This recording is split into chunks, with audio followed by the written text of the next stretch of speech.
Hi friends, మీరు ఎలా ఉన్నారు? బాగున్నారా? అందరూ బాగున్నారా అనుకుంటున్నాను. ఈరోజు దేవుని వాగ్దానం నేను మీ ముందుకు వచ్చాను. ఈరోజు దేవుని వాగ్దానం కీర్తన గ్రంథము 119వ అధ్యాయము 171వ వచనం. నీవు నీ కట్టడలను నాకు బోధించుచున్నావు, నా పెదవులు నీ స్తోత్రమును ఉచ్చరించును. ఇది ఫ్రెండ్స్ ఈరోజు దేవుని వాగ్దానం. ఈరోజు దేవుని వాగ్దానం ద్వారా దేవుడు ఏం సెలవిస్తున్నాడంటే, నేను నా కట్టడలను నేను నీకు బోధిస్తాను, భయపడవాక నా బిడ్డ. నేను నీకు బోధించి సరైన మార్గంలో నేను నిన్ను నడిపిస్తాను. నీ పెదవుల వెంట నన్ను స్తుతించేలాగున, ఉచ్చరించేలాగున నా నామాన్ని నేను మహిమపరుచుకుంటాను. నువ్వు నా మార్గంలో నడిచేటట్లు నా కట్టడలు నీకు బోధిస్తాను, భయపడవాక నా బిడ్డ. అయితే దేవా, నీ కట్టడలను నాకు బోధించు, నీకు ఇష్టానుసారంగా బతకడానికి ప్రార్థన చేయి అని నన్ను వేడుకో బిడ్డ. అప్పుడు నేను నీకు కృప చూపించేదును, నేను నీకు బోధించేదును. నీ పెదవుల వెంట నాకు స్తోత్రం వచ్చే కృపని భాగ్యాన్ని నీకు ఇస్తానని దేవుడు సెలవిస్తున్నాడు. ఫ్రెండ్స్, దేవుడే సెలవిస్తున్నాడు, అందరు విన్నారు కదా. కాబట్టి భయపడక జడియగా దేవా ఆయన కట్టడను నాకు బోధించని దేవుని వేడుకోండి. తప్పకుండా దేవుని వేడుకోండి. తప్పకుండా ఆయన కట్టడలను, ఆయన ఆజ్ఞలను మీకు బోధిస్తాడు. నా పెదవులని స్తోత్రం ఉచ్చరించును. అవును, అలా ఉచ్చరించండి. అప్పుడు దేవుడు మీ పక్షాన గొప్ప కార్యం చేస్తాడు. మరి ఉచ్చరించునంట. మరి అలాగే ఆనాడు మరి ఎగ్జాంపుల్గా చూసుకున్నట్లయితే దావీదు గారేనమాట. దావీదు గారు యేసుక్రీస్తు ప్రభు వారి దేవుడి కట్టడలను తెలుసుకున్నాడు. ఎలా అంటే బోధించడం ద్వారా అందరూ బట్టి ఎల్లప్పుడూ ఆయన నా ప్రభువా అని ఆయన స్తుతించాడు. అలాగే దేవుడు ఈరోజు మీతో ఏం సెలవిస్తున్నాడంటే, మరి నా కట్టడలను నీకు తెలుపుతున్నాను నా బిడ్డ. నా మాటను ఇప్పటికైనా నువ్వు నాకు ఇష్టానుసారంగా బ్రతుకని సెలవిస్తున్నాడు. ఫ్రెండ్స్, మరి చాలామంది అనుకుంటారేమో, ఏం కట్టడాలు, ఏముంటాయి కట్టడాలు అని అనుకుంటారు. మరి దేవుడు మీతో సెలవిస్తున్నాడు, నా బిడ్డ నాకు ఇష్టానుసారంగా బ్రతుకు, పాపం చేయవాక నాకు ఇష్టానుసారమైన మార్గం నడువు, నాకు దశంభాగం ఇవ్వు.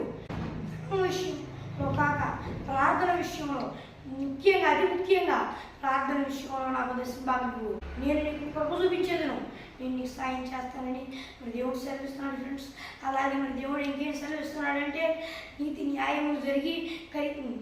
న్యాయములు జరిపించేవాడిగా జీవించి, అబద్ధాలు ఆడక, గొడవలకు వెళ్ళక, కొండెములు ఆడక, నాకు ఇష్టానుసారంగా బ్రతుకుదు, పాపం చేయకుండా నా బిడ్డ. హృదయ చూపుతో కూడా పాపం చేయక నా బిడ్డ. పాపం చేస్తే నా ఆజ్ఞ ఉన్నానికి పాలవ్వాలి, నా రక్తంలో ఉండకపోతే ఆ పాపాన్ని బట్టి. నా బిడ్డ, నా మాట ఆలకించి నా కట్టడాలను నేను నీకు బోధిస్తున్నాను. నా మాట విని ఇప్పటికైనా నీ పెదవులు నన్ను స్తోత్రం చెల్లించేలాగా చేయమని నన్ను వేడుకో, నేను చేస్తాను. నా కట్టడాలను నీకు తెలుపుతున్నాను నా బిడ్డ. ఇప్పటికైనా నాకు ఇష్టానుసారంగా బ్రతుకని మరి దేవుడు సెలవిస్తున్నాడు. ఫ్రెండ్స్, మరి దేవుడు ఏం సెలవిస్తున్నాడో అందరూ విన్నారు కదా. మరి కాబట్టి ఇప్పటికైనా ఆయన నీకు బోధిస్తున్న ఆ కట్టడాలను ఆచరించి వినండి, వాటి ప్రకారం నడవండి. అలాగే మరి అయ్యా, నా పెదవుల వెంట ఎల్లప్పుడూ నేను స్తుతించేవాడిగా నేను ఉండాలి, హెచ్చింపబడాలి, నాకు నీ సహాయం చేయి అని దేవుణ్ణి వేడుకోండి. తప్పకుండా దేవుడు మిమ్మల్ని హెచ్చిస్తాడు, కార్యం చేస్తాడు. అలాగే నీ నోట ఎల్లప్పుడూ స్తోత్రం అని దేవుని మాటలుండి ఎల్లప్పుడూ ఆయన స్తుతించి ఆయన రాజ్య వారసులు అయ్యేలాగా చూపిస్తాడు. లేకపోతే మరి ఎంతో ఇబ్బందికరమైన పరిస్థితులు వస్తాయని చెబుతున్నాడు. నేను నీకు కట్టడలను బోధిస్తున్నాను నా బిడ్డ.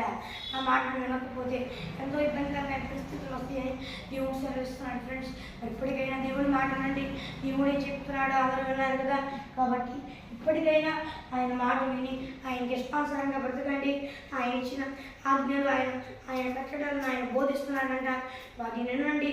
మరి అలాగే మీ పెదవుల వెంట స్తోత్రం ఎల్లప్పుడూ వచ్చునన్నాడు.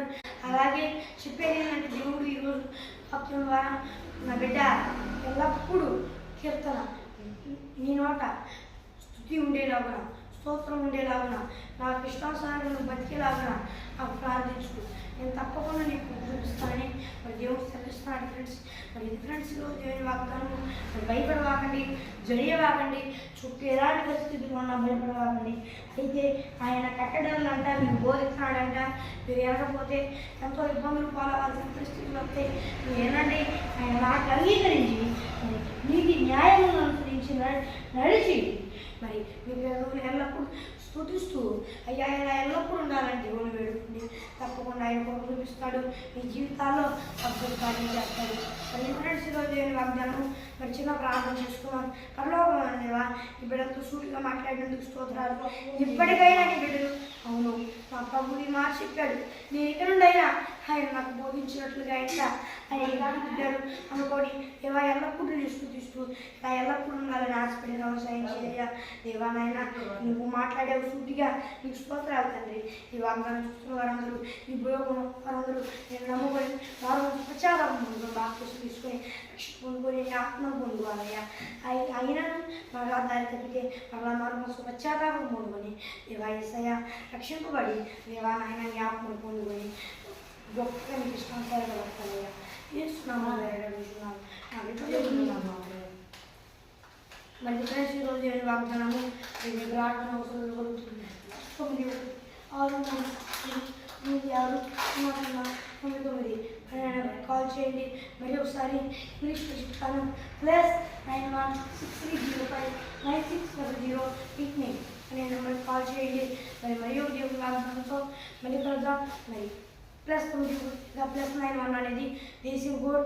ఈ భారతదేశం నుండి చూస్తూ కాల్ చేసేవారు ఎవరు కూడా అలా దేశం కోడ్ పక్క దాని పక్కన ఎవరు నేను కాల్ చేయండి. బయట దేశాల్లో ఉన్నవారు తప్పగా మరి దేశం కోడ్ నొక్కి దాని పక్కన కూడా నొక్కి కాల్ చేయండి. మరియు దేవుడి వాగ్దానంతో దేవుడి కృపా తోడై నడిపించుకున్నాను. Praise lord.